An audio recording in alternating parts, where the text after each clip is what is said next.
Hello and welcome to Rationally Writing. I'm Dave Starreld, And I'm Alexander Wales. and today we're talking about originality in fiction. So there's a great series of online videos called Everything is a Remix, and it goes into how every story is just a amalgamation of other elements and other things in media that we've consumed. So with that in mind, what's so important about being original in fiction? You bore people if you're not original. I have so many caveats for that, but that's the big idea of why you want to be original is because people find it exciting and entertaining in a way that they generally don't find repetition to be entertaining. There's a lot of, yeah, like you said, lots of caveats for that, because there's definitely whole industries that have continued and make tons of money by essentially retreading on a yearly basis, if not sooner than Yeah, that. So you can be familiar and comfortable and just feed people the same meal over and over so long as it's a good meal, and that's fine to some extent.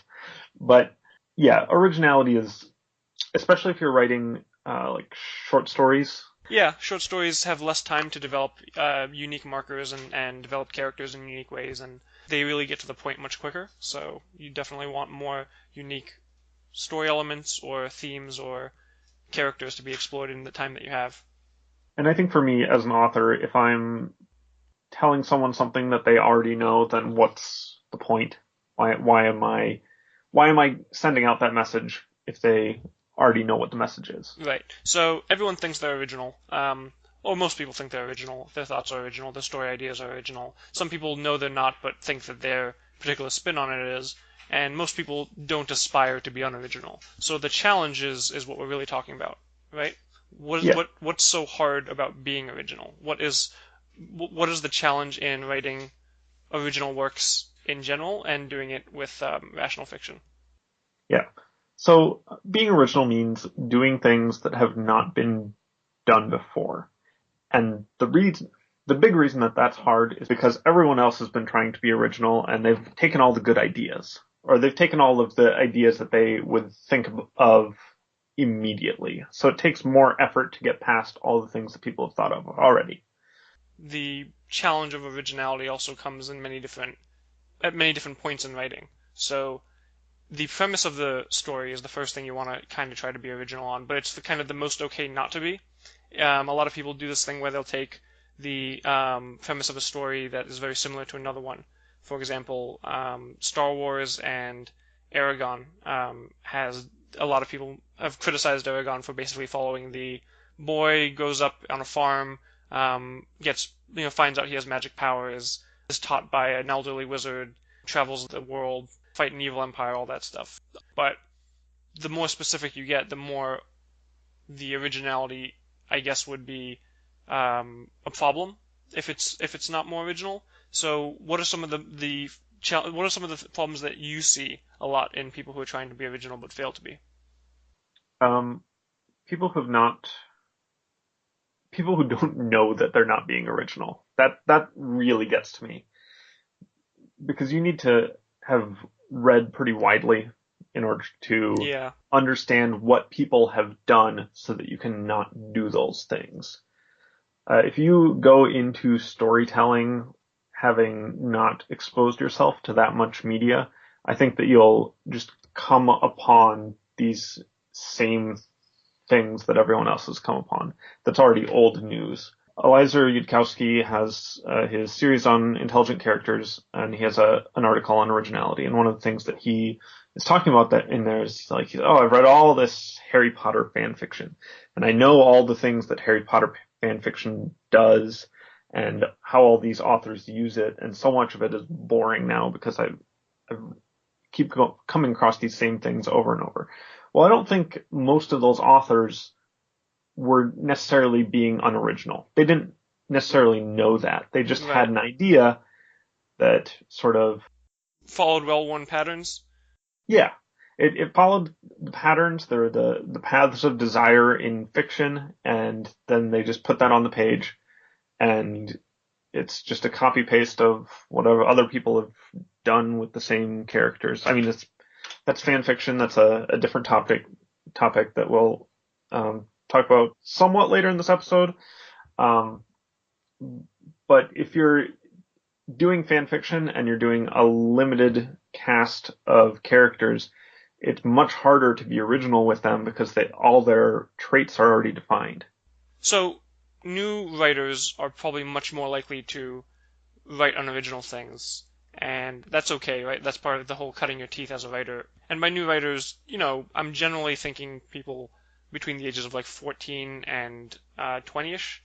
Not to say that some people can't start writing at a later age, but hopefully the later you start writing, the more media you've been exposed to. So the more media you have to draw on so that the mix and match of story elements that you put into your writing are going to be original.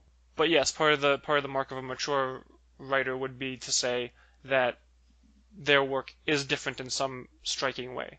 But what is the value coming from a rational writer who's trying to make a original work? Just as an example, Friendship is Optimal is a great short story about artificial intelligence. If you want to cover a different kind of artificial intelligence story, you might not want to cover exactly the same themes that Friendship is Optimal did. But you still want to cover a lot of the same things just because not everyone has read Friendship is Optimal and not everyone has been exposed to those same ideas. So I guess where do you draw the line between it's okay to cover a lot of the same material if we're talking about actual knowledgeable subjects which come up much more often in rational fiction than non-rational fiction, right? Because we're talking about ideas and scientific things and thinky things as you said, and those things Yeah, kind of are from a shared pool.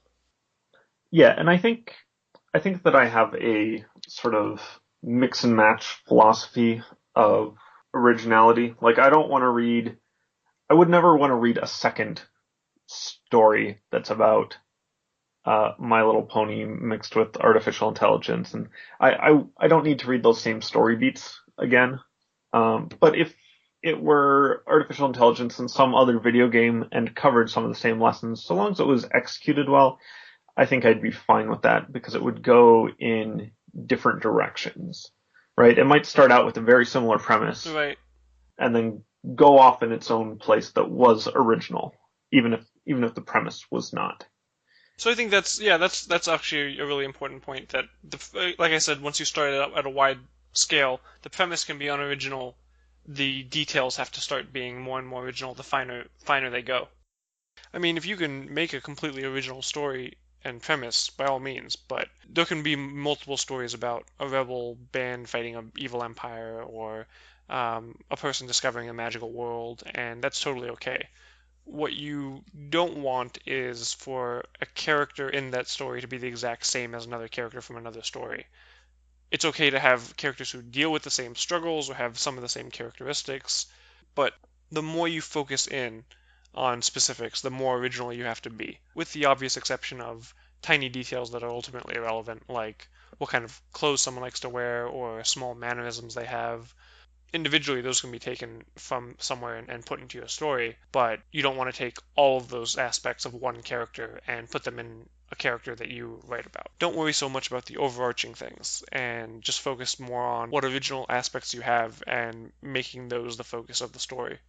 Yeah, and I was reading recently there was a copyright dispute um, between the estate of J.K. Rowling and this Russian author who wrote, I think it was called Tanya Trotter or something like that, but it was a very Russian take on Harry Potter, and they claimed it was parody, but it kind of wasn't. And then subsequent books did their own thing that were all about like Russian folklore and Russian myths Right, right. and things like that. And hasn't I don't think subsequent books ever got translated into English because of the copyright dispute that they had lost. But I think that you can start from a very similar place, and then so long as you go off and do your own thing that is worth reading on its own, that's fine.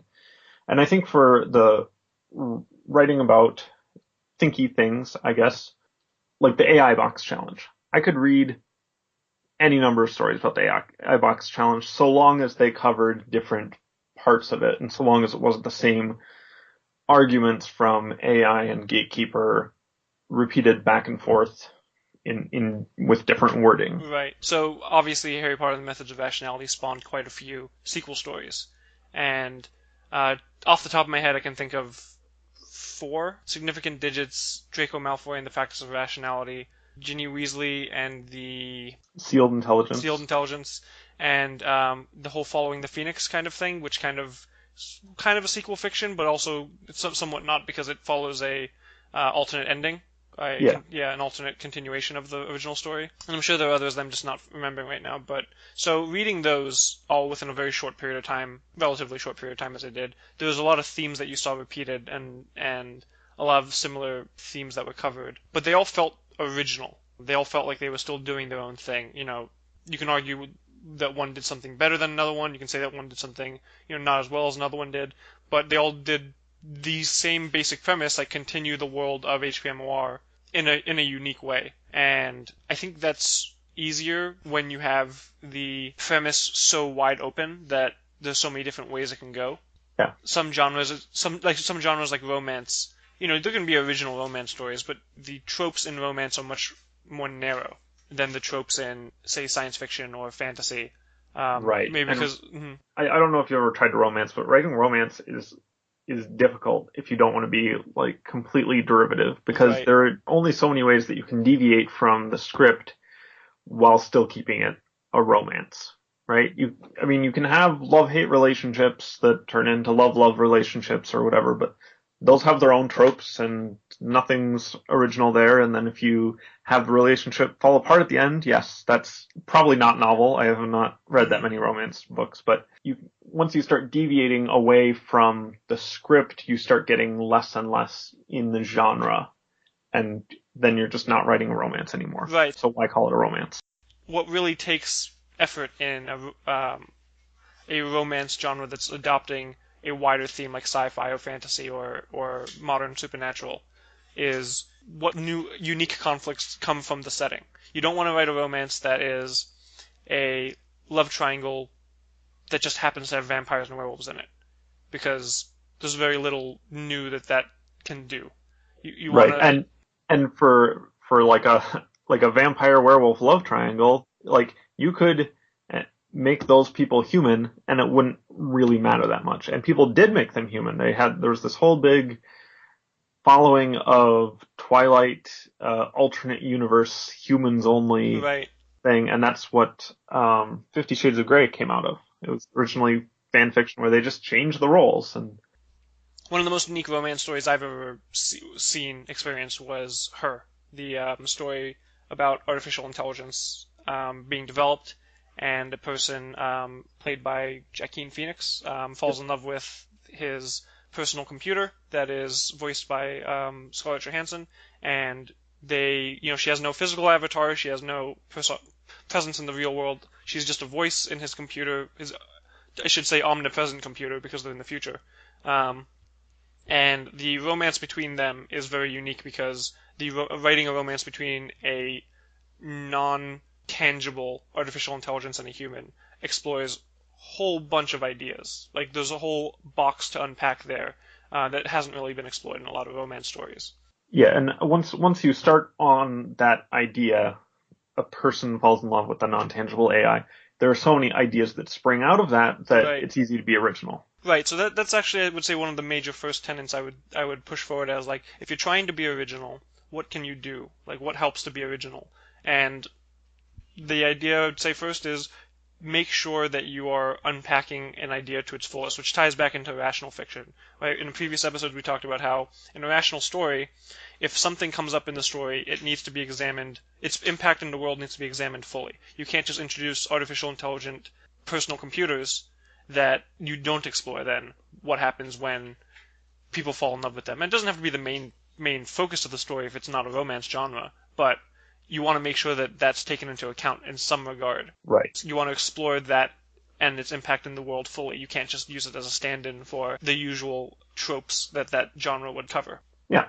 And I think one of the other things that you should be aware of is what audience you're being original for. Hmm. Because, like, urban fantasy, there are At this point, yeah, thousands yeah. and thousands of books that, very few people have read them all. I was going to say no one, but there's probably someone out there. But are you writing for the hardcore urban fantasy fan who has read all of those, like, hundreds and hundreds of books and knows every angle backwards and forwards? Are you trying to find some new angle for them? Or are you writing for the more casual fan who has basically read like 4 or 5 of the biggest series? And are looking for more of the same. Yeah. And my big advice for being original is be original with respect to the people that are most widely read, I guess. Like if something, I would never use an idea that I had seen in like a Terry Pratchett book because, you know, pretty much everyone who reads anything that I've written will probably already have read Terry Pratchett, and it'll just come out as derivative unless I have a really, really interesting new take on it. Which And actually opens up. Oh, sorry, continue.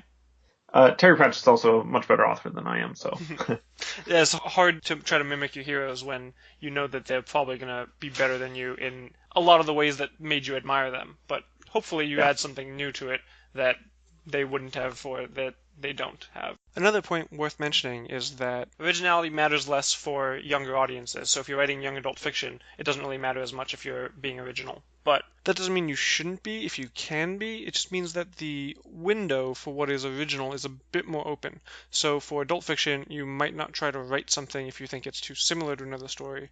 But for young adult fiction, you can reimagine some more mature stories or themes in new ways, like the book Please Don't Tell My Parents I'm a Supervillain. Yeah, and one thing I will say is that anything that you write, people will say, "Oh, this is a lot like X." Right, exactly. Yeah. That's unavoidable. That's you probably haven't read X, or I don't know, maybe you have, but I get that pretty much no matter what I write, I'll get at least one comment that says, "Oh, this is just like this thing that you've never heard of." Yeah, we should probably talk a bit about our own struggles with originality and what you just said is a good way to start that because when I started writing Pokemon, I hadn't read any Pokemon fan fiction at all. Like I hadn't even read the manga.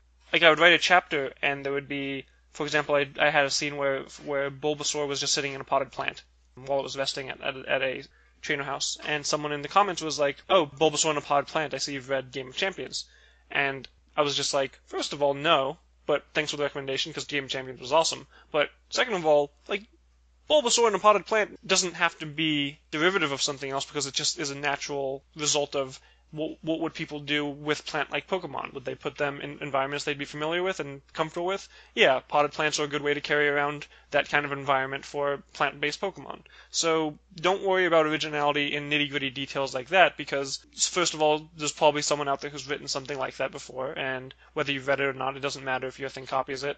And second of all, that's not really what matters in a story, right? Like the person who said that to me wasn't criticizing me, but it's still important to remember that that's not something that matters in terms of what's original and what's not.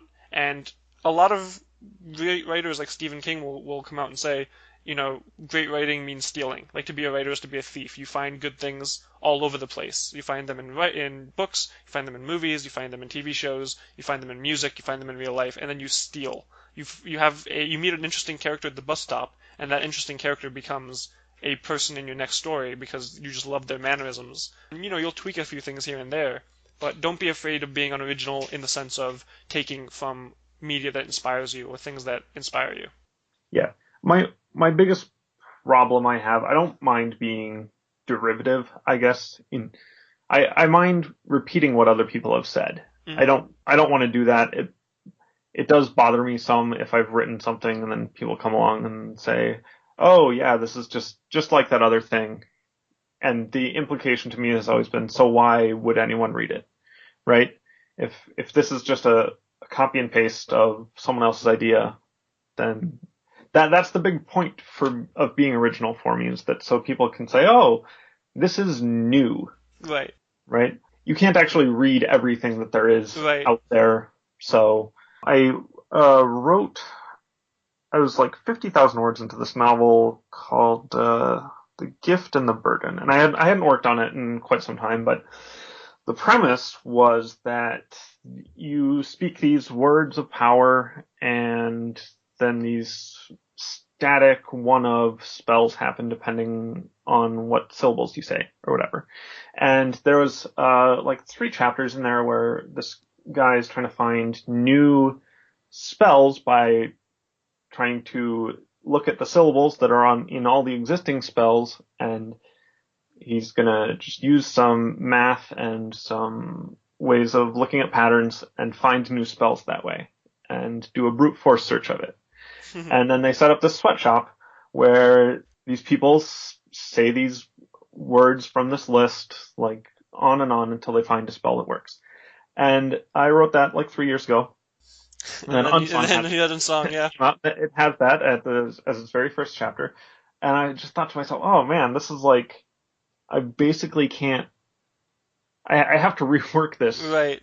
If I ever like go, it was not necessarily a dead novel, but I hadn't done any work on it in a very long time. But if I put that out now, I know that I would get comments and people would be like, oh, that's just like Unsung. And it doesn't actually do anything to take away from your story exactly, but yeah, but it's no longer a very original idea, and most of the people who read the story would make that connection to Unsung, and then they would just be bored during those sections. Maybe more to the story than like right sweatshop and stuff, but that's about 3 chapters of material that needs to be cut, or I don't know what to do with that story now. If I ever knew what to do with it, because obviously a story that's moving along smoothly, you don't let sit for 3 years in a folder somewhere. But yeah, no, I mean, if there's a lot of work that a lot of writers do, and then eventually they shelve them and they put them away for a while, and they can sometimes look back at them and say, is this worth dusting off? Is it not? And our experiences in the meantime and our skill has changed in the meantime that we might think we can do this a lot better, or we've read something this is similar to. So a lot of originality also comes from incorporating what you've read and brought into other stories that you see that you think did it really well. So maybe like now that you've read Unsung, you can be like, okay, the sweatshop to find original spells things as a concept has been done in Unsung. And that doesn't mean you can't do it yourself. You think, maybe some people might be bored if they've read Unsung and read your story, so that's maybe a fair observation. But you can also then say, when I write these chapters, what can I introduce into these chapters to make it a unique premise still? Like, what can I do to have something happen in this sweatshop that didn't happen in Unsung? Yeah, I can't be repeating Unsung, I need to be building on it. Right. I think that's one of the most important parts of being derivative, is that you need to build on the things that you have seen and brought in and stolen from other places. You can't just insert them in and say, hey, that was cool when X did it. Why don't I do it? I will say, though, that this might be a very personal thing. Like, I think you might be being a bit hard on yourself when you think that someone's going to be bored of your writing just because they've seen a sweatshop finding magic spells just like they have in Unsung. As previously mentioned, like, some people really enjoy rereading even the same stories again and again, but even beyond that, reading stories that are very similar to the stories they've read before. And in different settings, with different characters, the same concepts can be explored in new ways that still make them very entertaining.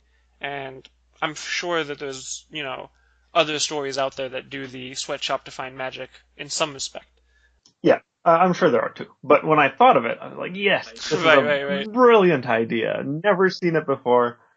Yeah, it just changes what has to be done with the material, I think. Right. And my immediate reaction on reading that chapter was, oh no, but I can probably still salvage that story. I don't think that it's a lost cause necessarily, but it was sitting on the shelf for several years anyway, so it can go for another decade, I guess. When I read Worm, I had a fairly large epic story in mind, and part of it written about superheroes and, extra-dimensional beings that appear every so often, and a realistic take on how superheroes would interact with governments and private citizens and things like that, and how they face these extra-dimensional beings and band together or fight each other in spite of them and all that. And then, of course, I read Worm, and I was like, well, I'm probably not going to write a better superhero story than Worm. I might write something that's maybe hopefully about as good, maybe a little bit worse, still unique, whatever.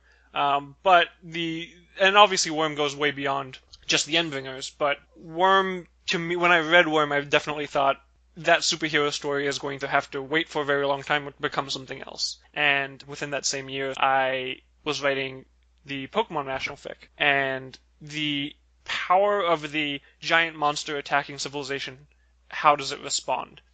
Obviously translates to the legendary Pokemon in the Pokemon setting for me very, very well. Like, it's something that I kind of always wanted out of Pokemon since I was a very little kid, was to see media. I loved the Pokemon movies. I only saw the first few of them, but the Pokemon movies that really addressed like how do trainers in the Pokemon world deal with legendary Pokemon that are so much stronger than any individual trainer can really face and band together to fight it. And I wanted more of that, and I wanted to write a story that addressed that. Yeah. So once you see something like that in Worm, for example, the Endringer is like translating that to another setting with different characters and different consequences can still allow you to be derivative and be original at the same time. Because anyone who's read my story and read Worm will see the parallel right away and ask very intelligent questions usually about what the difference in the Endbringer versus legendary Pokemon will be in how people respond to them, because the rules of the world are very different, obviously. But it's still okay to use the idea that isn't original in and of itself as long as the surrounding is. Yeah. So one of my ways to be original is the mix and match method of originality, Mm-hmm. because there are n things in the world, and then there are n squared ways to combine all those things. Right. And you can take two things that are not original, that are, tired or worn out even, and combine them together and get something unique out of it that no one has seen before. Um, I really like in comic books when they shift their setting from the sort of floating modern day back to medieval times, or like back to the 1700s. Right. Right. And you get so much more out of it, and it's so much more unique while still using things that everyone's familiar with. Yeah. Yeah. Very basic lessons of story writing include things like you can write a story that has someone familiar in an unfamiliar world, or you can write a story about someone unfamiliar in a familiar world, right? You either have, like Harry Potter, you have someone from our world going into the magical world and learning all about it, which is very useful in the sense of you got a reader insert that can ask all the questions that you would ask in that circumstance and learn all the things through exposition and conversation that you'd want them to learn. But the other kind of story you can have is a familiar world with a unfamiliar character in it, told from the perspective, obviously, of the familiar person. So alien invaders, or the introduction of a new culture to your culture. That's really great for comedy. Right, right. Mork and Mindy, I Dream of Jeannie, Bewitched. You have that unfamiliar person come in, and they have all these hilarious misunderstandings. The Gods Must Be Crazy is a is Yep, a I is love a that great movie. movie, Yeah, yeah. And it's really a basic archetype for writing that helps with, you know, if every story falls into more or less two or three or four settings like this that can be summed up in that kind of framework. How do you be original? Well, you be original by new kinds of characters, new kinds of challenges, new kinds of solutions to those challenges. There's lots of ways to do it, but to remember that to be original in that kind of setting, take it past where you've seen before. Take it in a direction that you were curious about when you saw that thing happen.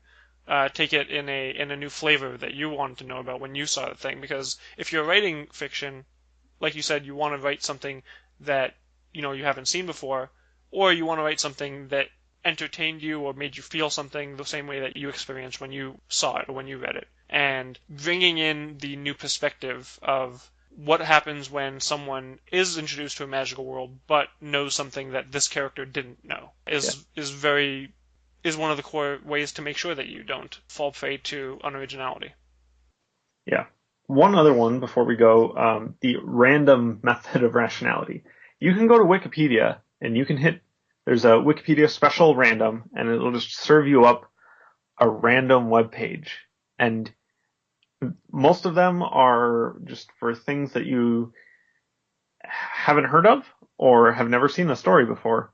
I love random generators for coming up with ideas, just to not be taking from anything, Right. and you're also bypassing your brain's own desire to go for the easy targets. Right? Your brain is lazy and is trying to just match patterns. So the first 10 ideas that you come up with will probably just be the first 10 ideas that anyone else would come up with. They're all the easy ideas. All the ideas from the same culture, demographic background that you did. Yeah. So you can go to Wikipedia. You can go, there are bunches of random generators everywhere because they're super easy to make, but, you can go to Wikipedia and you can get a page about site swap notation for juggling. Just random stuff that you could put in a story. It's very hit or miss. You have to hit that random button quite a few times before you can come across something that you would actually want to use. But I found that to be very helpful if think I'm stuck in a rut, or if I think my ideas aren't original enough. Right, yeah. Random generators are a very useful tool in video games. Obviously, they allow for not just video games, games in general, like tabletop RPGs. The random encounters are kind of a unusable trope in stories because they feel very gamey and gimmicky, right? You don't want the central conflicts in a story to all be randomly generated. But if you're just looking for ideas for framing or for ways to introduce new thoughts into your conception of a story, a random generator can also be very useful for that. Yeah. So one thing that you mentioned was, if you're in the middle of a story that and you suddenly discover that you're not original, don't panic, and you can introduce different ways of dealing with it, like we talked about before. I have a random generator that I made for superpowers Hmm. that basically just is a stock list of superpowers and then a yes but or yes Oh and yeah, then okay. some other modifier for it. I use that for Glimwarden, where people have signatures Hmm. that are their unique thing that they can do. I found that really helpful to just sort of superpowers. They're not actually superheroes, but Right, right. it's similar in theme. Yeah, yeah. One of the things I really like is the setting of everyone has there's two kinds of, I guess you'd call them, magic systems. One is there are certain kinds of magic, and everyone can learn those kinds of magic. Like you can have alchemists and sorcerers and wizards and witches, and maybe they all have their own kind of magic, and you can dabble in each one, or you can learn each one, or you can be born into one of them if it's a genetic thing. But there's also the kind of magic where each individual has their own specific power, which is generally called the superhero genre because you've got very rarely, as we've mentioned in a previous episode, very rarely will you have two people with the same power. It makes it kind of boring. It doesn't really offer the same diversity of and interesting situations. Yeah, and I actually first noticed that distinction years back. I was watching Full Metal Alchemist, Yeah, yeah. and they all run on The same system. Yep. the same system, but then they each have specialties within it, and then they append that to their name. It's like, oh, you're the Full Metal Alchemist, you're the Fire Alchemist. It's been a long time since I watched the show, but they each have their own unique thing within that system, and I really loved that. Yeah. It takes all the strengths of having everyone be in one system, and then it adds in the unique flavor for each person. Yeah, that's actually a really good example because one of the challenges in rational fiction is having a understandable, structured magic system, which we'll talk about in another episode. But having the uniqueness of each person having their own power, like mutants, like superheroes, adds that diversity that something like Harry Potter doesn't really have in terms of the magic system because anyone can learn any spell. Right. So it's Full Metal Alchemist did it really very well. I think Glimwarden is doing a good job with it. And bending in Avatar: The Last Airbender. You have four types of benders. Generally speaking, there's the water, fire, earth, and air. And most airbenders can do things that most other airbenders can do, and most waterbenders can do things other waterbenders can do. But you also have, for example, some waterbenders that are really good at healing, and either because they practice it or because they're genetically, predisposed towards being better healers. And then you'll have some people that invent or are really adept at unique kinds of bending that are derivative, like ice bending or metal bending or lightning bending and things like that. And if you're writing something that you want to be, where you want to have people have a small set of the same kinds of powers, but you also want to add uniqueness to it, add originality to it, that would be a great model to follow. That one, Full Metal Alchemist, things like that, where people they can have a familiar power that other people have, or use a system that's similar to what everyone else uses, but either their genetics dispose them towards having something unique, or because of their personality, they practice a certain thing more than anyone else does, or they add some twist to it that other people wouldn't. Like using, for example, water bending with the physical movements and martial arts of a different one that isn't traditionally with water bending.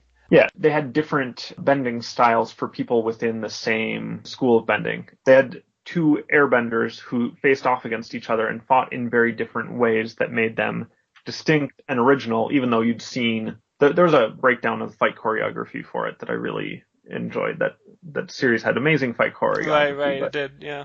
yeah, that's one of the things that you need to be aware of is the ways that you can tweak your parameters. Because if people both had airbending, we've seen airbending, then they fight each other in a symmetrical way, or they're just using the same techniques that you've seen throughout the whole series, that becomes unoriginal after a long enough time period of watching things like that, Right. and people start to lose interest.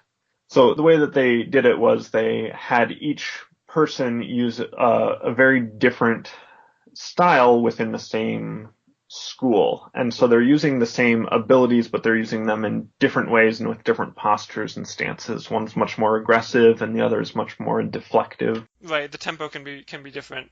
Yeah. So, to recap, ways to keep your stories original despite everything being a remix. First, I'd say to explore things to the ends of their implications. If you see a story or a theme in some piece of media that you enjoy and want to do your own take on, explore its premise and conceits as far as you can, especially if you're writing a rational story.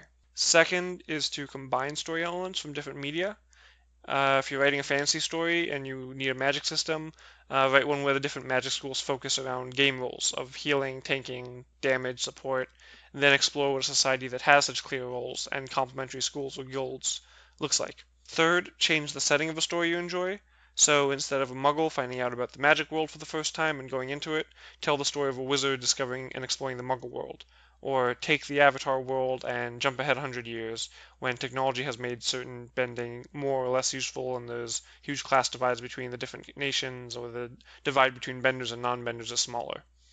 None of these things are mutually exclusive and none of them are necessary to tell a good or original story, but they can help, especially if you're writing fan fiction or some other derivative works. But that's a whole other conversation, really. Yeah.